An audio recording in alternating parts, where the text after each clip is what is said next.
Hi ನಮಸ್ಕಾರ ಗೆಳೆಯರೆ, ನಾನು ಕಿರಣ್ ಕನ್ನಡಿಗ. Welcome to my channel. ನಿಮ್ಮೆಲ್ಲರಿಗೂ ಗೊತ್ತಿರಬಹುದು, ಡಿ ಬಾಸ್ ಅವರು ಯಾವ್ದೇ ಒಂದು ಸಿನಿಮಾ ಮಾಡಿದ್ರು ಅದು ಸೂಪರ್ ಹಿಟ್ ಆಗುತ್ತೆ.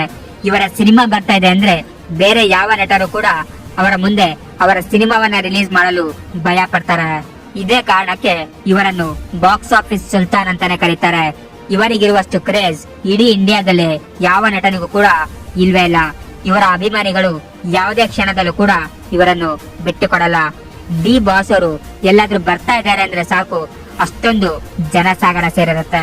ನೀವೆಲ್ಲರೂ ನೋಡಿಯೇ ಇರ್ಬೋದು, ಸಲಾರ್ ಚಿತ್ರದ ಮುಂದೆಯೇ ಕಾಟೇರ ಚಿತ್ರವನ್ನ ರಿಲೀಸ್ ಮಾಡಿದ್ರು, ಹಾಗೂ ಪಠಾಣ್ ಚಿತ್ರದ ಮುಂದೆಯೇ ಕ್ರಾಂತಿ ಸಿನಿಮಾವನ್ನ ರಿಲೀಸ್ ಮಾಡಿದ್ರು.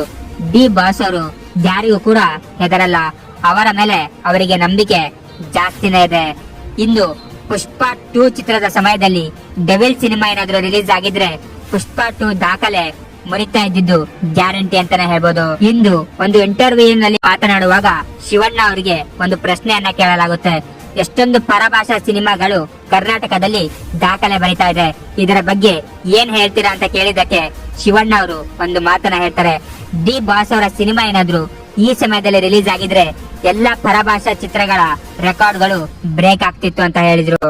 ಅದಷ್ಟೇ ಅಲ್ಲ, ಪರಭಾಷಾ ಸಿನಿಮಾಗಳಿಗೆ ಟಕ್ಕರ್ ಕೊಡ್ಬೇಕು ಅಂದ್ರೆ ದರ್ಶನ್ ನ ಸಿನಿಮಾಗಳು ರಿಲೀಸ್ ಆಗ್ಲೇಬೇಕು ಅಂತ ಹೇಳ್ಬಿಟ್ರು.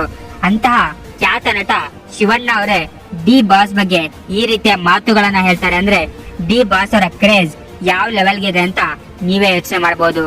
ಇದರ ಬಗ್ಗೆ ನಿಮ್ಮ ಒಪಿನಿಯನ್ ಏನು ಕಾಮೆಂಟ್ ಬಾಕ್ಸ್ ಅಲ್ಲಿ ತಿಳಿಸಿ, ಹಾಗೂ ಇದೇ ರೀತಿಯ ಹೊಸ ಅಪ್ಡೇಟ್ಸ್ ಗಳಿಗಾಗಿ ನನ್ನ ಚಾನೆಲ್ ಅನ್ನು ಸಬ್ಸ್ಕ್ರೈಬ್ ಮಾಡಿ.